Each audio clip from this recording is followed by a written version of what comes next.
Bismillahirrahmanirrahim. Assalamualaikum warahmatullahi wabarakatuh. Apa kabarnya Ananda, Soleh dan Soleha hari ini? Alhamdulillah, semoga Anandaku, ayah dan bunda selalu diberikan kesehatan dan kebahagiaan dimanapun berada. Amin ya robbal alamin. Nah, Ananda, Soleh dan Soleha, hari ini kita akan melanjutkan kembali pembelajaran tematik kita.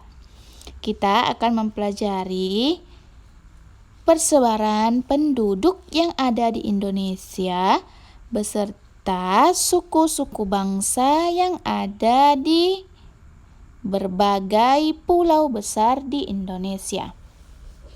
Nah, silahkan diperhatikan dulu pada layar HP kalian masing-masing.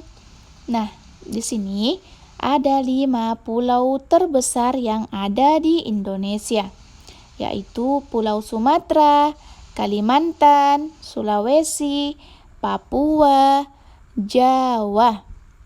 Nah, menurut kalian, pulau yang manakah yang menempati urutan terbanyak atau urutan terbesar kepadatan penduduknya? Nah, diperhatikan, pulau yang paling banyak penduduknya atau paling padat penduduknya itu adalah Pulau Jawa. Mengapa di Pulau Jawa? Karena Pulau Jawa itu merupakan tempat ibu kota provinsi atau ibu kota negara Indonesia berada di Pulau Jawa. Tahukah kalian ibu kota negara Indonesia itu apa? Nah, betul sekali. Jadi ibu kota negara Indonesia adalah Jakarta. Di Jakarta itu banyak sekali penduduknya. Itu bukan disebabkan karena banyaknya penduduk di wilayah Pulau Jawa, namun dikarenakan banyak orang-orang dari luar Pulau Jawa yang datang mencari rezeki di ibu kota negara. Jadi, Anandaku dapat melihat peta kepadatan penduduk Indonesia. Ini merupakan peta penduduk pada tahun 2010. Kalau 2010 saja sudah seperti itu pada peta kepadatannya, bagaimanakah dengan 2021 sekarang ini? Apakah tambah banyak atau sedikit menurut kalian? Tentunya menambah kepadatan penduduknya, sampai terkadang kalau di Jakarta itu macetnya sangat parah karena di pagi hari semua orang pergi bekerja. Jadi kendaraan di sana sangat sekali padat dikarenakan penduduknya yang sangat banyak.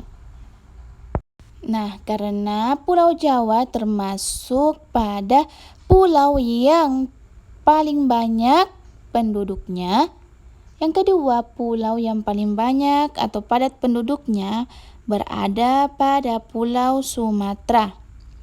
Bisa kalian lihat pada peta ada gambar orange di beberapa provinsi di Sumatera, itu menyebabkan mereka memiliki banyak penduduk.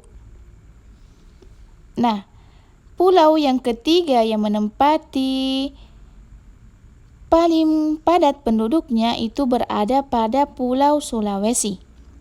Nah, di Sulawesi juga itu memiliki banyak sekali penduduk. Dan provinsi yang kurang padat penduduknya itu berada di pulau manakah?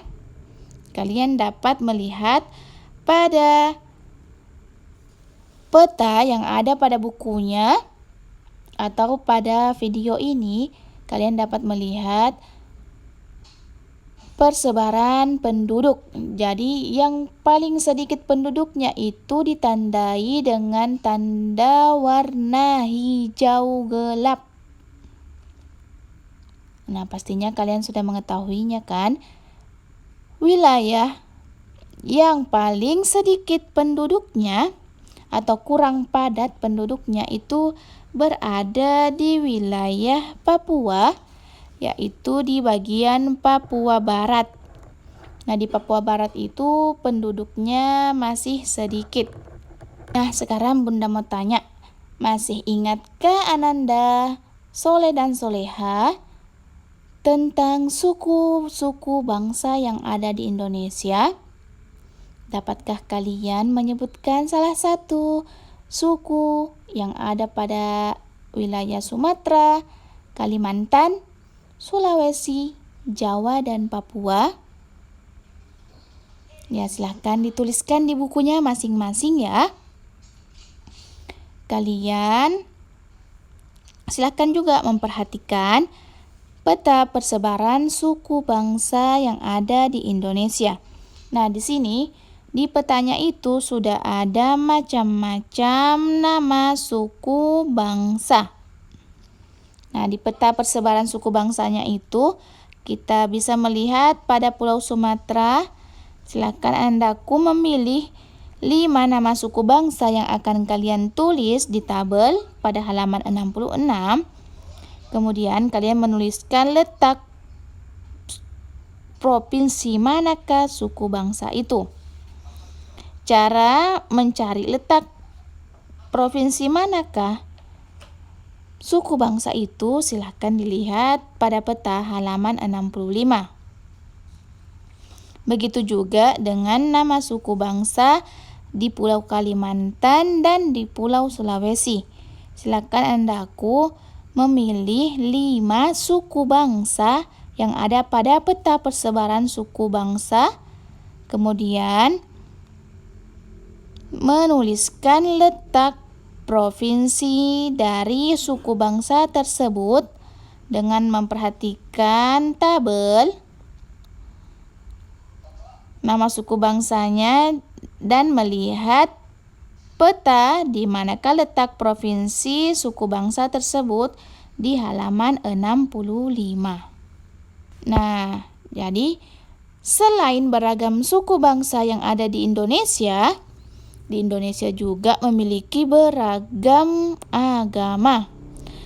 Meskipun demikian, kerukunan antar umat beragama di Indonesia harus tetap terjaga. Karena di Indonesia itu telah mengakui bahwa ada 6 agama yang dianut oleh bangsa Indonesia di berbagai pulau.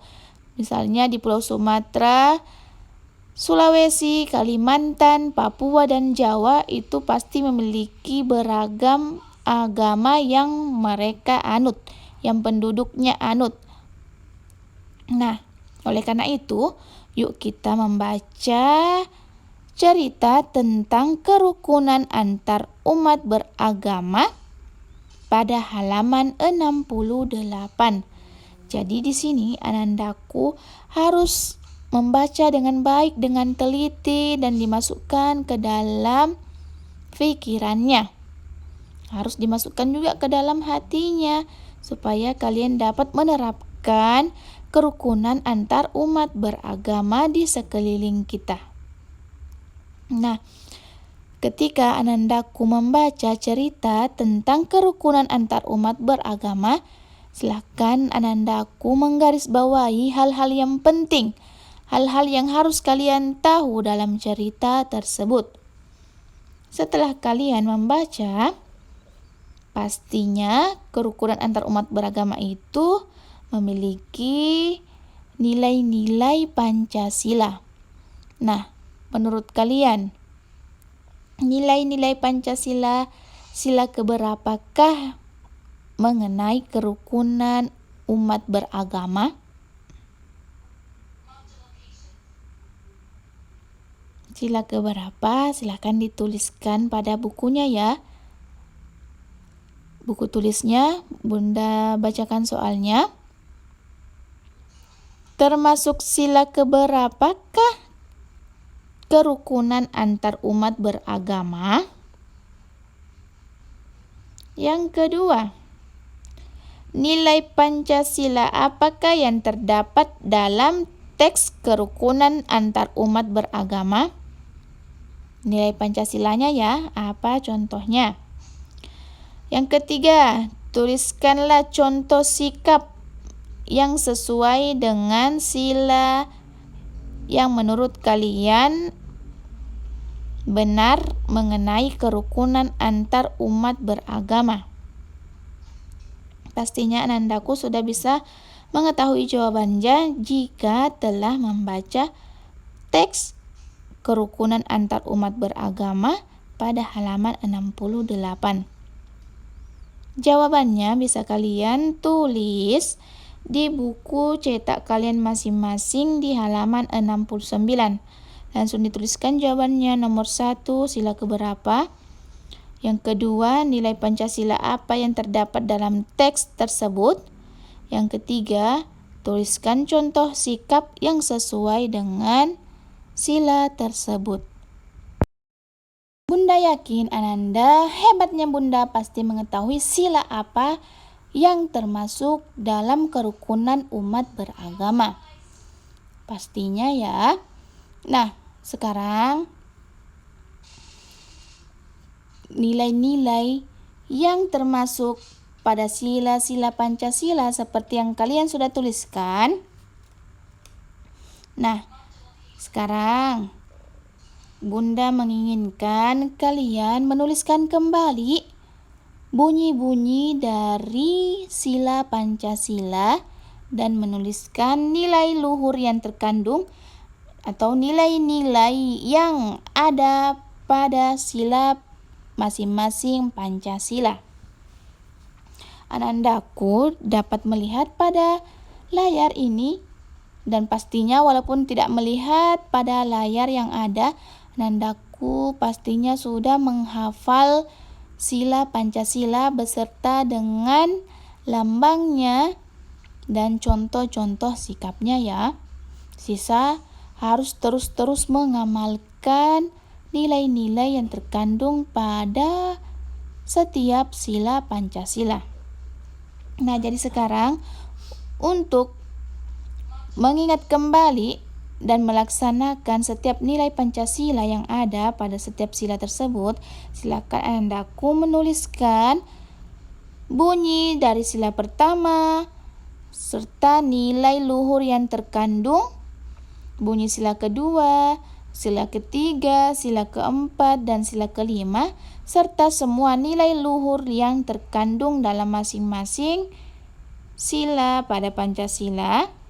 Kalian dapat melihat nilai luhur yang terkandungnya itu pada pembelajaran sebelumnya pada halaman 21 dan 22. Silakan Anandaku tuliskan kembali ya. Dan jangan lupa untuk tetap selalu mengamalkan nilai-nilai setiap sila pada Pancasila. Oke, sekian pembelajaran hari ini. Bunda tunggu juga ya tugasnya. Serta diingat, jangan lupa menuliskan atau menggambarkan denah rumahnya masing-masing. Kalian dapat melihat pada contoh denah pada video ini. Dan kalian juga membuat proyek dari plastisin. Kalian dapat membuat hewan vertebrata atau vertebrata yang kalian sukai dan mudah untuk dibentuk. Karena sebagian dari teman-teman kalian sudah menyelesaikannya, jadi yang belum selesai Bunda tunggu ya tugas SBDP-nya, yaitu membuat denah peta dari rumah ke sekolah dan hewan dari plastisin, hewan vertebrata atau avertebrata. Tetap semangat, jika ada yang tidak dimengerti silahkan ditanyakan ke Bunda. Assalamualaikum warahmatullahi wabarakatuh.